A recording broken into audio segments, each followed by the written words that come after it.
Welcome to Speaking with Confidence, a podcast that's here to help you unlock the power of effective public speaking. I'm your host, Tim Newman, and I'm excited to take you on a journey to become a better public speaker. Our next guest should be familiar to everybody. She's a storyteller, marketer, and brand architect with a knack for turning narratives into connections. Through Favorite Daughter Media, she uses her passion and talent to help mission-driven brands amplify their impact, proving that authentic storytelling and strategic marketing go hand in hand. Sara's a host of the Branded Podcast with Larry Roberts. Her book, Open This Book, The Art of Storytelling for Aspiring Thought Leaders, is currently available on Amazon. Let's welcome back Sara Lohse, our first return guest on the podcast. Sara, welcome back. Thanks so much for having me. Excited to be back. Well, you and I have been working on a number of things, and I thought this would be a good time to put it out there for the community, and hopefully they'll join me in this in what I'm working on. Yeah, I'm so proud of what you've been doing, and it's been a lot of fun to be part of it. So I'm excited to talk about it. Well, let's first talk a little bit about imposter syndrome and what that does to people, so that people understand that the imposter syndrome happens to everybody at some point in their life, at some point in their career. Even the highly successful people have those feelings at times. Yeah, it is. I mean, it's followed me my whole career, and I say that, and I know I look 15, so it doesn't feel like it means much, but imposter syndrome is just that feeling that no matter what you accomplish, no matter where you are in your career, you don't belong there. And you're just constantly living with this almost anxiety that people are going to realize you're a fraud. Yeah, and how has that affected you? Give me an example, because when I look at you, and we talked about this when we first met. One of the reasons why you and I connected was because of your age, and I really wanted to work with somebody who was accomplished, that was younger, who really had a knack for things that I really had no idea about. So talk about some of those things in your career that you've dealt with, and how it made you feel, and how you overcame them. Yeah, I mean, the overcoming part is something I'm still working on every day, and I know I'll be working on that for the rest of my life probably, but I've been hit with it at almost every step of my career. When I first started, I was copywriter at an ad agency, and I was offered a marketing manager position from a client. And the first thing that my president at the time said was, "Why would he want you? You're just a copywriter." So I'm just smacked with okay, I have no potential. This is who I am. This is the role I've got, and here I will be forever. No chance of moving into another role. And that stung a lot, for kind of to see the value that she saw in me, which was very little. And I could have used that as I guess this is the best, this is where I'm going to stay. But instead I quit and decided I was going to find a company that valued me a little bit more, which meant I did take that position, and I became director of marketing for a financial advising firm, where then I'm 24 in a director position as a young woman in a man's industry. So right out the gate, here's some more imposter syndrome. I'm going to conferences where I don't feel like I fit in. I left a conference in a full panic attack. I was having anxiety attacks in Sam's Club, thinking about things that happened that day. And it's just a constant feeling of just why am I here? And why me? And kind of who do I think I am kind of feeling. Mm-hmm. And it never does go away, no matter how much you do accomplish. And I stayed in that for a couple of years, but I kept feeling like I didn't belong in the industry. So I left, and now I own my own company, and I've been working with a business coach who kind of called me out the other day because I said, it's really more of a passion project. And he's like, no, it's a company. You are a business owner. I'm like, no, not a real one.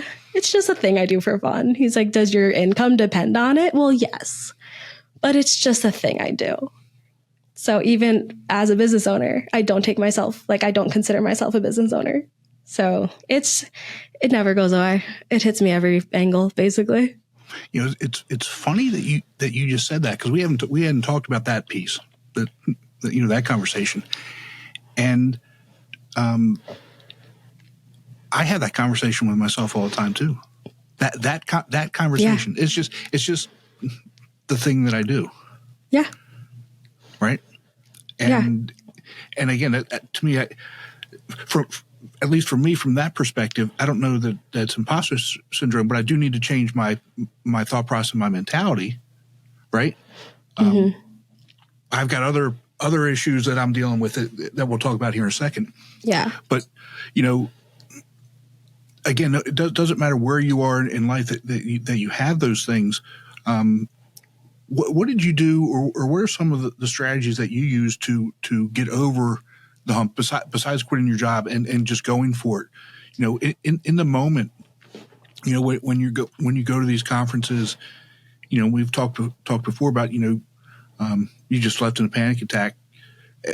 How do you overcome that? And the next time, just get on with it and show the people that it's not even showing the people, showing yourself. It's showing yourself that you belong on the stage, that you are the business owner, that you are good at what you do, that you are an expert, that you are a thought leader, all those things that you actually are.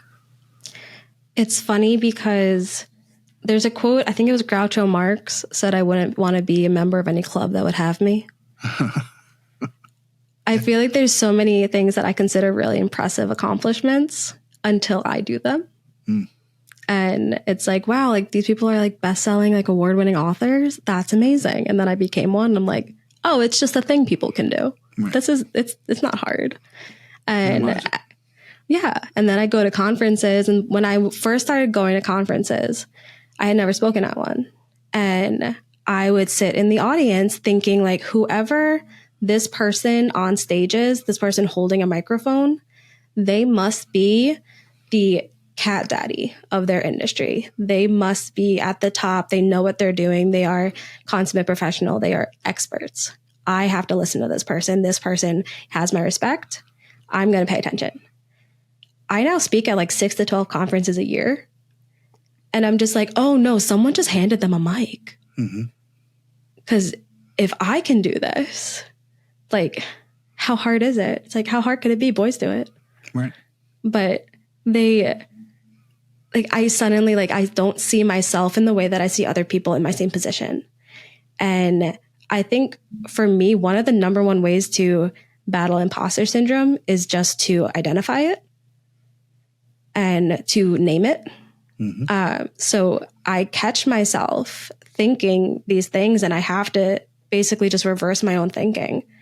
And it's like, no, I deserve to be on this stage. I have something to teach.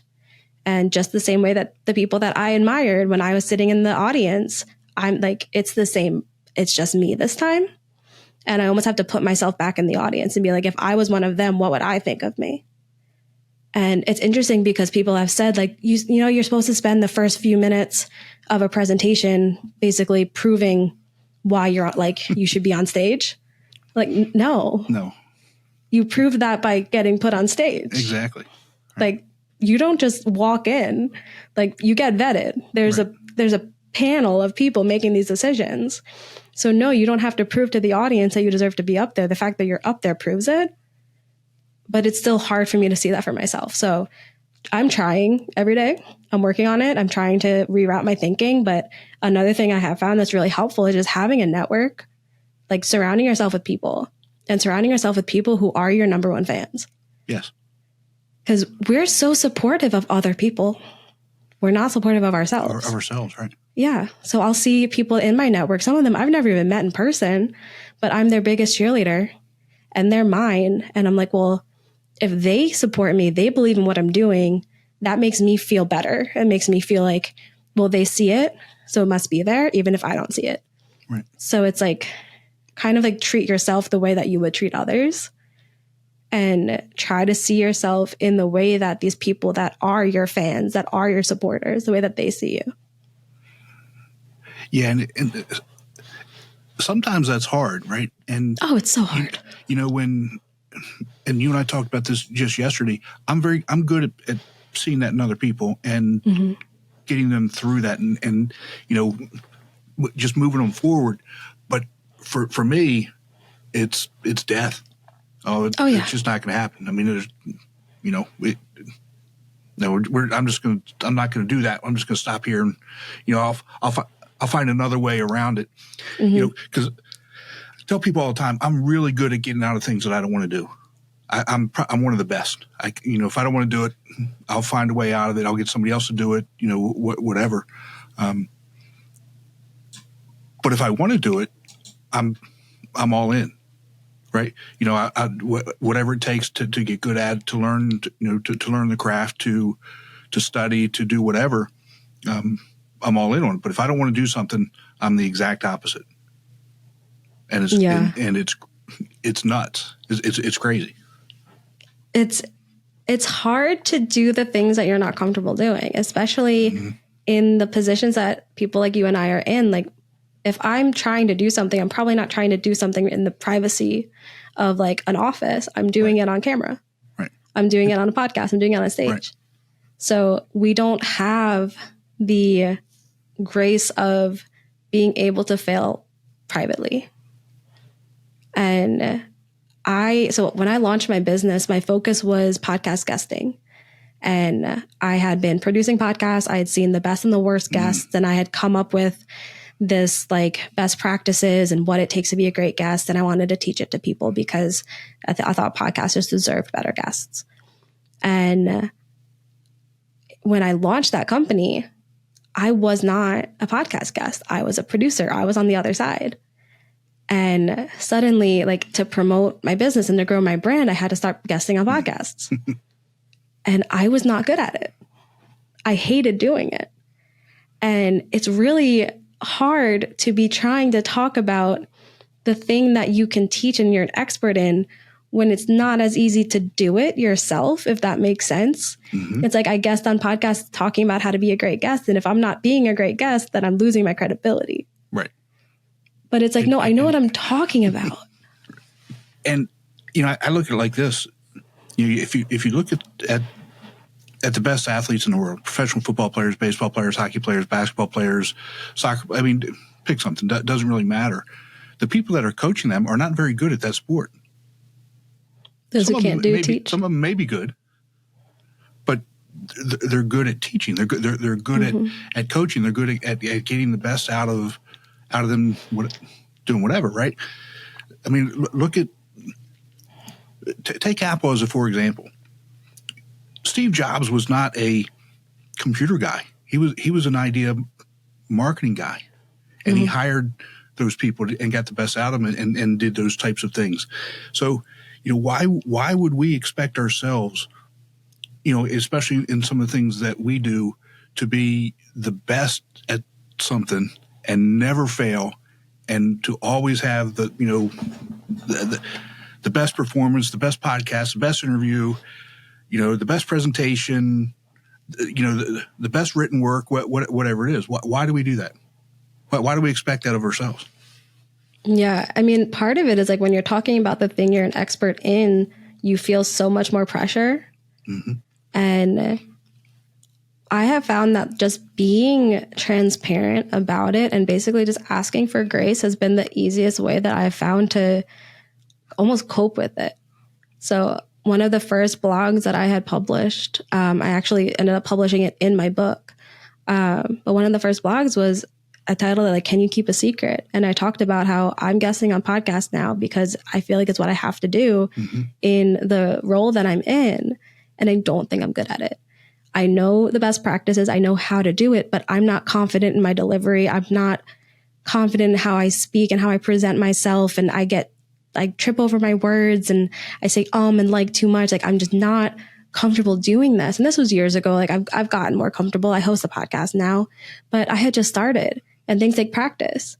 So I had to say right there, like, I need y'all to give me some grace because I am learning as I go as well.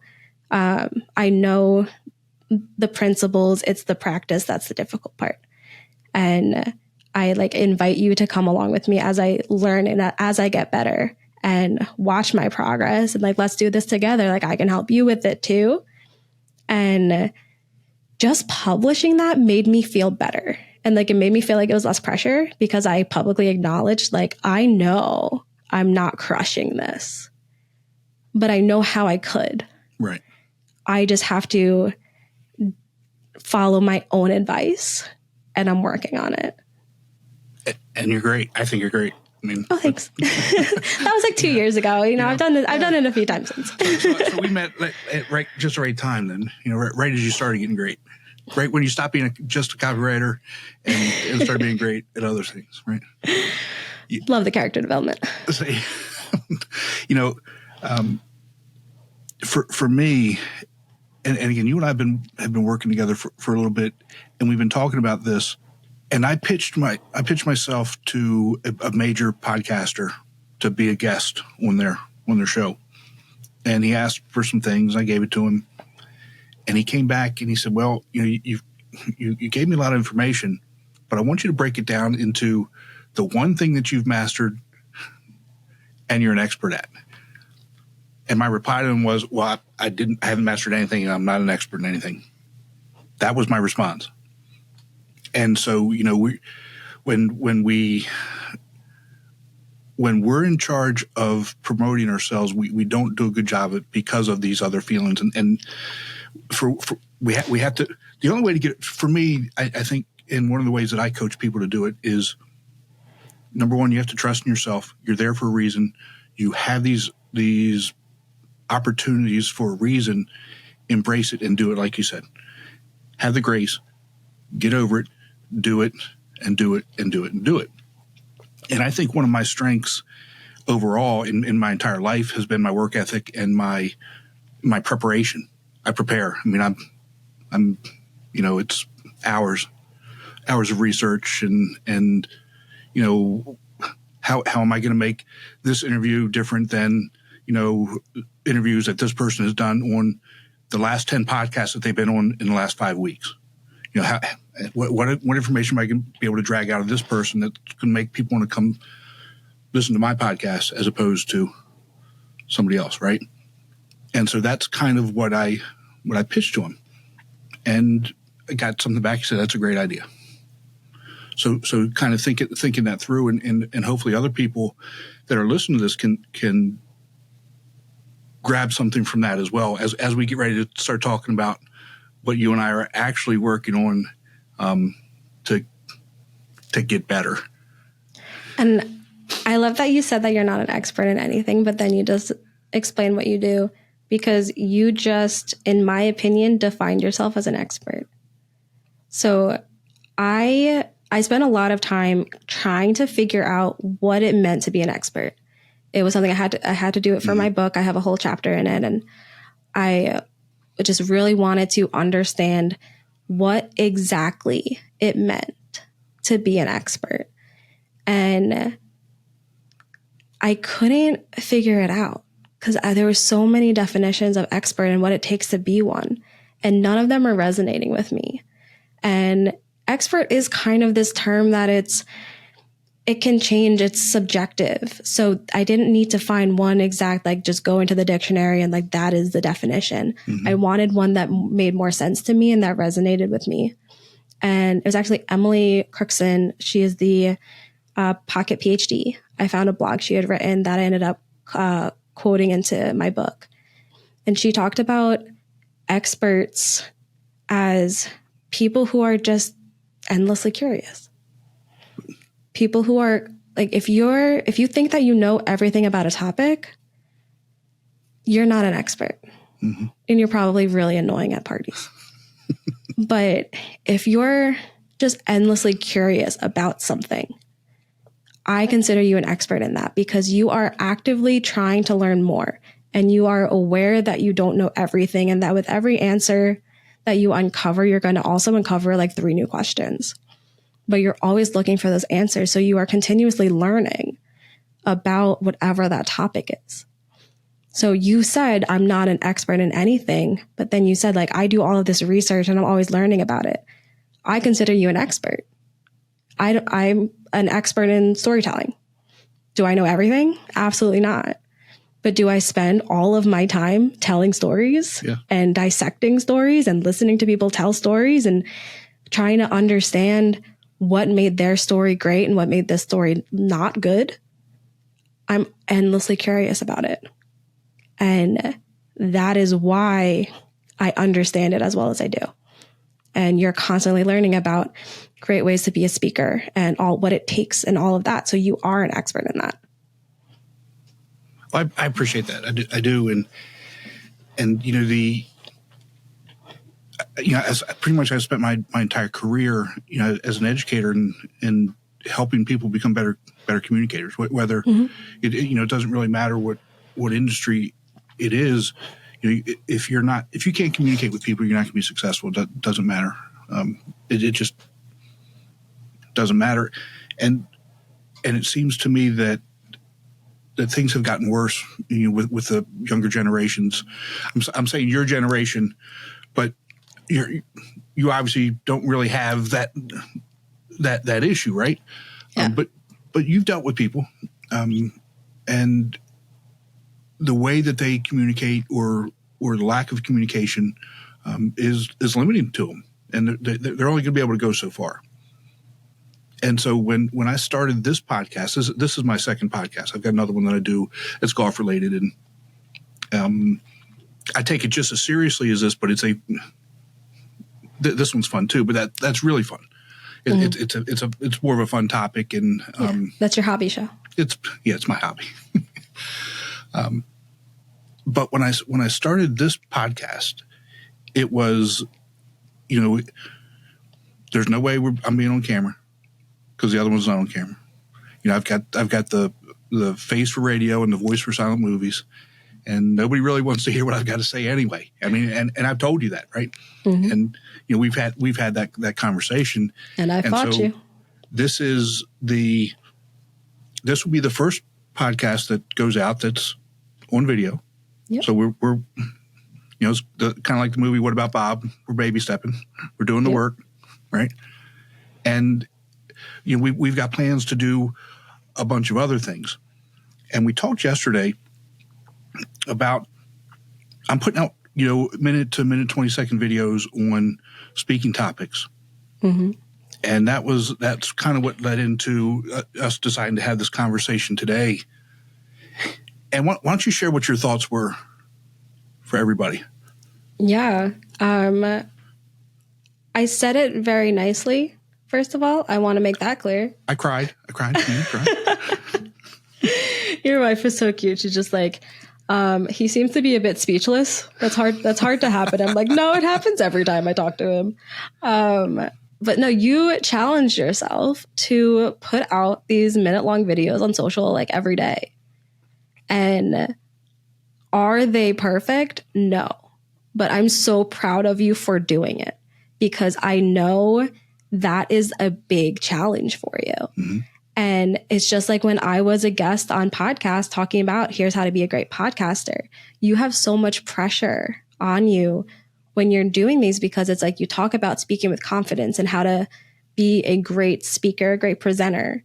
And now you're on camera trying to talk about it and be it at the same time on a completely new media. Mm-hmm. And that is not easy. Like every medium is different. And like being on a podcast, being on stage, being on video, all of these things are different experiences and they're different skill sets. And you are putting yourself out there to do it just to A, get information out that's helpful, and B, challenge yourself to do something new and try that new media and get better at it. But I can watch those videos and see where like, okay, I would have done that differently. Like, oh, he probably should have done that. And it's interesting for me because I know you're watching it doing the same thing. Mm-hmm. Because you know what you're doing. You know how to teach what you're doing and how to explain it. But doing it under that pressure is a different experience and it's harder. And one of your things, like you talked about, you prepare. You are a preparer. And I think that was the feedback I gave you about your most recent one was you prepared too much. It sounds scripted. And you're like, there's a reason for that. I'm like, I know, because you wrote a script. Right. Can't get anything past me. But it was scripted and you can tell. And at one point you put in the script like, oh, heck. But you said it like, oh, heck. Like, okay, but where's the personality? Like, right. Did you put an exclamation point or a period in the script? And it's because you're reading the script and it was a period. Yeah, you need to add an exclamation point. But it's like you need to read it the way that you would say it or just not read it at all. And I know you know that. Right. I know I'm not giving you information that is news. But it's harder to do it when you're in that pressure situation. And I even told you, like, you should go back and pull some of those old videos and critique yourself publicly. Like, say, okay, here's what I did wrong. Here's what you should have done if you were me.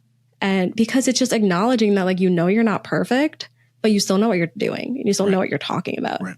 And that's the important part.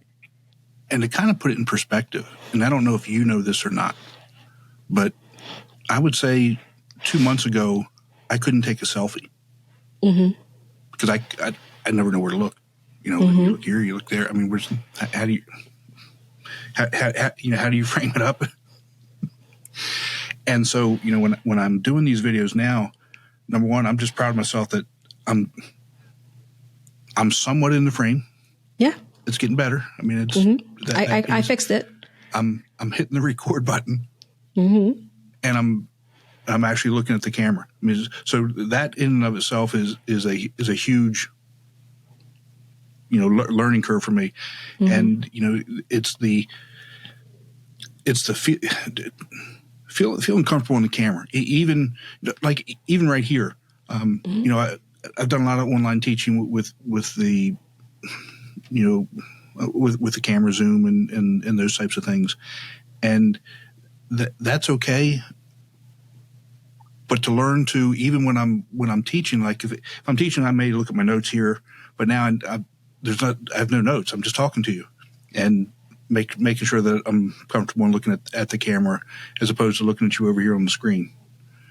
And that it's those types of keys that are important. Yes, I know to do that and to teach people to do that, but then me doing it, it's something that I don't necessarily think about as we're really in the moment.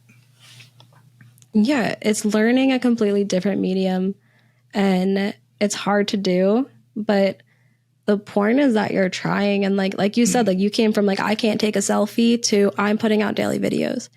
And I think a lot of the times we let perfection get in the way of something great. There's a book that I always recommend to everyone. It's called Show Your Work by Austin Kleon. And if we're not showing our work, if we're not showing people what we're doing, why are we doing it? Right. So you're publicly just allowing people to see your journey and see basically you teaching yourself what you teach other people. Mm-hmm. And I think that's really cool. And I've always been the kind of person that like I'll fail publicly. If like our podcast, we leave our bloopers in because yes, we're professionals at this. We run a podcast company. We produce podcasts for other people, but we're still people. Right. We still mess up. We still say the wrong thing. We still start laughing and forget how to stop and have to retake an entire scene. Well, segment. I don't know. But it's just showing that we're people and that like this is what it would be like to work with us, and that's fun. That's us, and we want people to work with us because of who we are and because they know like okay, they're not going to be the tyrants to work with. They're not going to be the ones that make us feel dumb if we mess up because we're going to also mess up. Yeah. And having that, like, I mean, it takes like bravery to put that stuff out into the world and show people. Like social media is all about highlight reels. But instead we're showing our blooper reels. And it's something that you have to be willing to do. And I love that it's something that you are doing. Yeah. And I'm excited for like to see how much they improve. And I hope that people are watching them and seeing that too. And taking the advice at face value, whether you like look comfortable on the camera or not. because you're going to get more comfortable. Nobody starts out there. For everyone's first podcast interview is a train wreck. Yeah. If you go back to the first episode of any podcast, it's probably a train wreck. Not good. Right. Yeah. Like, it is embarrassing. And my first podcast interview was on one of the biggest finance shows in the country. That's not how you're supposed to start. No. You're supposed to start on the shows and like no one listens to, so you can practice. Right. But when we do practice things publicly, people get to see us starting out as crap, but they also get to see that we are willing to learn and willing to improve. Right. As long as you're willing to do that, as long as you're willing to do the work and put forth that effort, that's the other key that most people have to understand. You can know that you're not good at something, but if you want, the only way to get good at it is to continue doing it, continue practicing, doing the things that you need to do to be getting better. So really just kind of keep that in mind. And for me, I tell people these things all the time. What's holding you back from, you need to do this. What's holding you back? Let's find a way to get you to start doing it. And I'd say probably for the last 5 or 6 years, for myself, I haven't been doing those things. And so it's another good kick in the pants to, what, I need to get back to doing the things that I know that need to be done to getting better at my craft, right? Whether it's teaching, whether it's podcasting, whether it's guesting, whether it's now it's doing these 1-minute videos, putting out content that hopefully are helping people. Yeah, I am a huge victim of the do as I say, not as I do mentality on accident. Because I don't do the things for me that I know I should because I'm busy doing them for my clients or teaching other people how to do it. And that makes it a big challenge to prove things, because it'd be like, oh, so you like how do you promote podcasts on social? I'm like, cool, well, don't look at mine because I'm not doing it well. But if you look at my clients, they're crushing it. Same. Like, go look at this social media. Don't look at mine. Mine doesn't exist. Just pretend it's not there. But go look at my clients. My hobby. It's not really. Yeah, this is just my little passion project, because it's like I could spend the time doing this stuff for me, but I'm not paying myself. So I'd rather spend time on projects that I'm making money for. And that's not the best mindset to have, because I have to have all of this in place to prove that I know what I'm doing, that I'm doing it well. But then I just don't, because there's not enough time in the day. But you're still pretty good at it. You're still, just say yes. Just say yes. I'm good at it. I just don't do it for myself. Well, you told me yesterday when we talked that when I do my walk to you gave me a tip. Oh, I gave you homework.